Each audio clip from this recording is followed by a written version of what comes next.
Dans la Pâque, les enfants, nous fêtons la souffrance, la mort et surtout la résurrection de notre Seigneur Jésus. Et je vous l'ai déjà dit d'autres fois, quand Jésus est mort sur la croix du Calvaire, il nous a conquéri beaucoup de choses pour nous. Celle dont on parle le plus souvent, c'est le pardon de nos péchés et c'est la vie éternelle. D'accord? Le pardon de nos péchés, le fait de...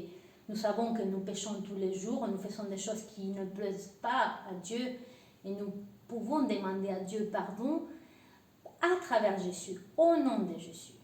Et la vie éternelle, nous savons que le jour où nous allons partir de ce monde, le Seigneur, il a préparé une maison pour nous. Il nous a ouvert la porte du ciel pour qu'on puisse un jour être avec lui, avec nos familles, avec tous les êtres qu'on aime. D'accord? Et comme je vous disais, il y a plein d'autres choses que le Seigneur Jésus nous a conquéries sur la croix. Mais aujourd'hui, je voudrais vous parler d'une chose très importante, une chose que tout être humain a besoin, et c'est la liberté. Et pour parler de liberté, nous sommes obligés de parler d'esclavage. C'est quoi un esclave? Un esclave, c'est une personne qui ne peut pas faire ce qu'elle veut. Elle a un maître et elle doit faire tout ce que son maître lui dit, au moment où il lui dit, et lui, il doit obéir simplement. Et le peuple de Dieu était le peuple d'Israël.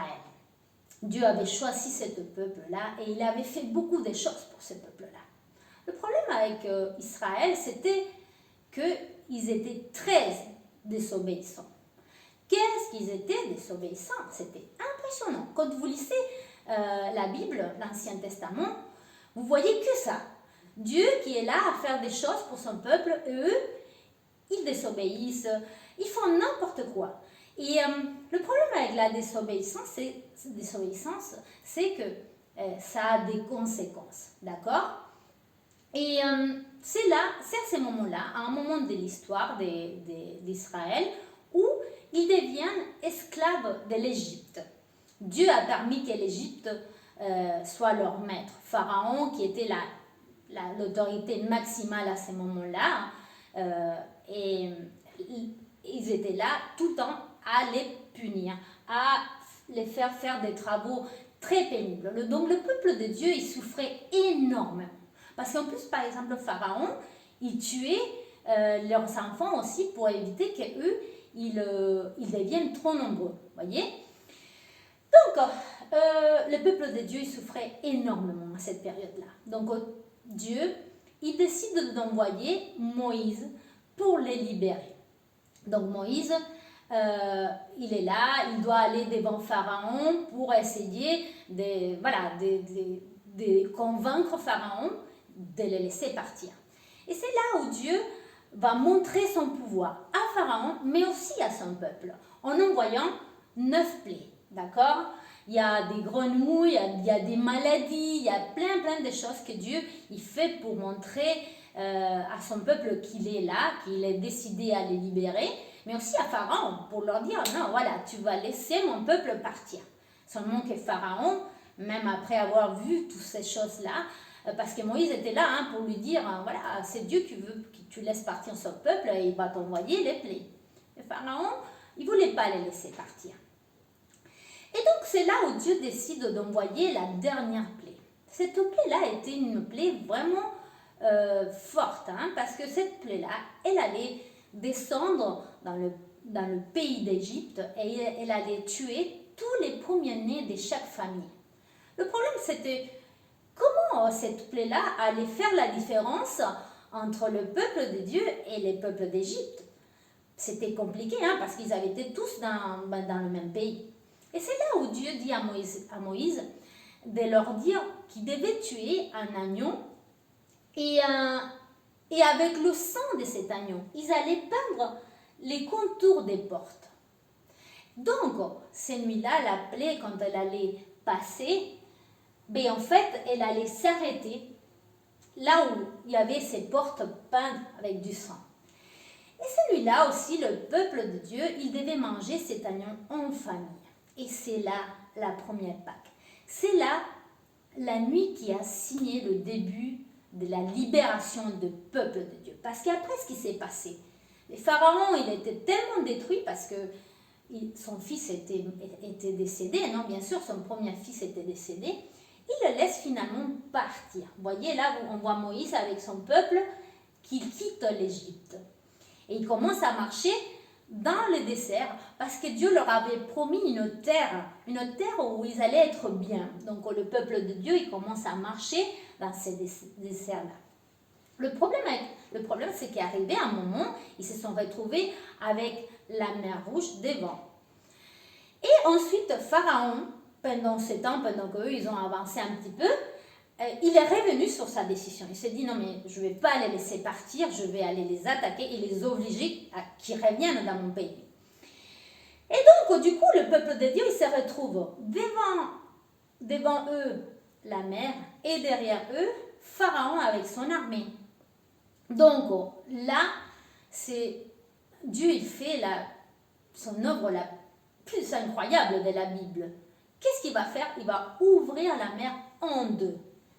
Voyez là, les eaux, elles sont divisées pour que tout son peuple puisse traverser à sec. Vous imaginez cette puissance? Vous imaginez ce peuple-là en train de traverser cette mer qui avant était pleine et là, elle est divisée? C'est incroyable. Moi, je me dis, après avoir vu Dieu faire toutes ces choses-là, ben, je ne ferais que croire de plus en plus. Donc, son peuple, il traverse la mer et la mer, elle se ferme derrière en tuant toute l'armée de Pharaon. Et là, il commence à marcher vers la terre promise. Le problème avec ces peuples-là, les enfants, c'est que ces peuples-là, dans leur tête, ils étaient encore esclaves. Dieu les avait libérés, mais dans leur tête, l'Égypte était encore avec eux. Parce qu'à un moment donné, ils ont même commencé à regretter d'avoir quitté l'Égypte. Et Dieu, en fait, à ce moment-là, il va faire un pacte avec eux. Eux, ils sont d'accord en plus. Dieu leur dit, moi, je suis votre seul Dieu. Vous devez vous aimer les uns les autres. Et vous devez marcher dans la justice.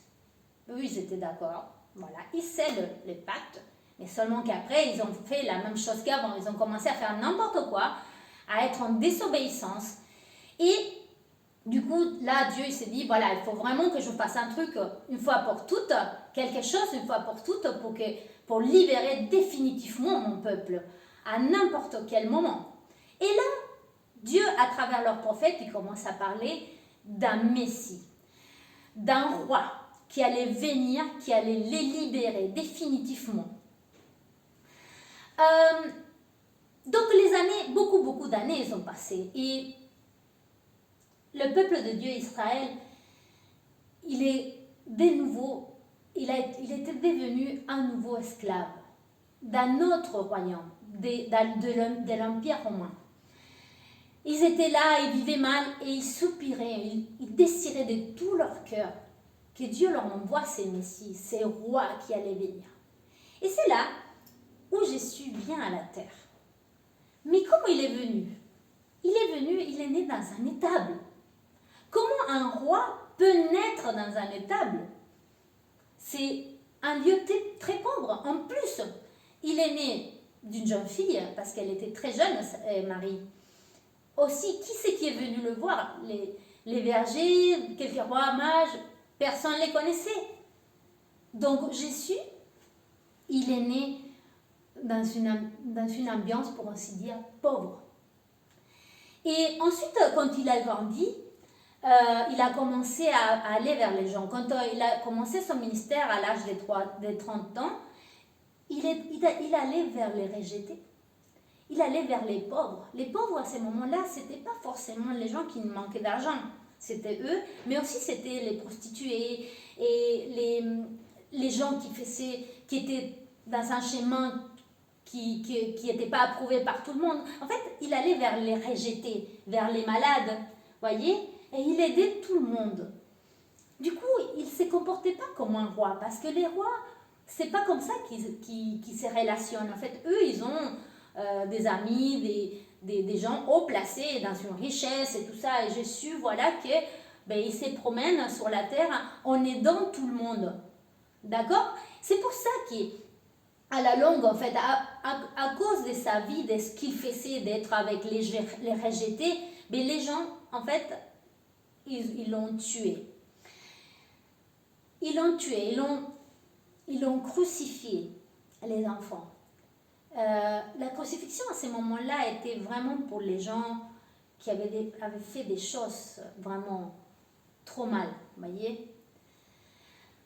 Le truc, c'est qu'à un moment donné, quand Jésus il est sur la croix, il dit une phrase. Il dit « Tout est accompli ». Et cette phrase-là, avec le sang qui avait coulé de lui, en fait, marque aussi le début de notre libération. Comme vous avez vu par rapport à la première Pâque, quand ils ont peint avec le sang de cet agneau les contours des portes, là sur la croix, quand Jésus dit « tout est accompli », il marque le début de notre libération. Tout est accompli veut dire Dieu avait un plan. Et là, ce plan-là, il est fini.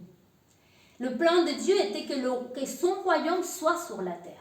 Le plan de Dieu était qu'il allait libérer son peuple. Mais comment on n'a pas vu cette libération? Parce que le peuple de Dieu était encore sur l'Empire romain. Il nous a libérés de beaucoup d'autres choses. Il nous a libérés de la mort. Il nous a libérés du péché. Il nous a libérés de la prison qu'il y a dans notre esprit. Aujourd'hui, les enfants, nous sommes des esclaves. Vous savez quoi? Nous sommes des esclaves de l'opinion des autres. Nous sommes des esclaves de notre propre opinion. Quand nous nous parlons et que nous nous sommes « t'es nul, tu sers à rien, t'es personne », quand vous vous parlez comme ça, vous êtes esclave. Vous êtes esclave parce que Dieu, il a dit « tu es mon fils, tu es ma fille ». Nous, on n'est pas nuls. Quand Jésus est mort sur la croix, que son sang a été versé, il l'a fait pour payer le prix de tous nos prisons, de tous les maîtres qui allaient nous rendre esclaves. Il nous a donné la liberté. Et c'est pour ça que sa parole, elle le dit clairement. Elle le dit quand Jésus a ressuscité.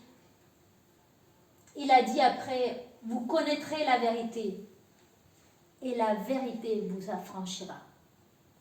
Aujourd'hui, les enfants, Jésus, il veut que vous soyez libres. Que tous ceux qui aujourd'hui vous rendent esclaves, peut-être que c'est la télé, peut-être que c'est le portable, peut-être que c'est l'opinion des autres, il veut qu'aujourd'hui vous soyez libres. Et ça va aussi par rapport à demander au Seigneur de vous donner la liberté. Et c'est pour ça, rappelez-vous de ce que Dieu a fait, parce que Dieu avait un plan en envoyant Jésus, c'est que nous soyons finalement libres de tout ce qui nous rendait esclaves. J'espère, les enfants, que le Seigneur vous a parlé aujourd'hui et que vous avez compris et que vous allez prier le Seigneur pour lui demander de prendre tout ce qui aujourd'hui vous rend esclaves. Je vous souhaite une bonne journée, les enfants, que Dieu vous bénisse et à la prochaine.